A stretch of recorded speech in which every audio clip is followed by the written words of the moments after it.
விஜயை தனித்தே வேறு நல்ல கட்சிகள் வந்தால் சேர்த்துக்கிட்டோம், தப்பு கிடையாது.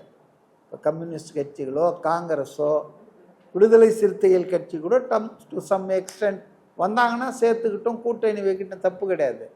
ஆனால் இது மாதிரி கரை படித்தவர்கள், களங்கத்துக்கு ஆளானவங்களெல்லாம் சேர்த்தாருன்னு வச்சிங்களேன், அவரும் ஜனங்க மத்தியில் என்ன ஆகும்னா 10ஓட 11 இவரும் மலிவான அரசியல்வாதி தான்யா, அது அவருக்கு வரக்கூடாது. அதனால் அவர் சேர்க்குற ஆட்களை சேர்க்கக்கூடாதுன்னு நான் சொல்ல, சேர்த்துக்குங்க, கூட்டணி வைங்க, ஆனால் அவங்க மக்களால் மதிக்கக்கூடியவர்களாக இருக்கணும்.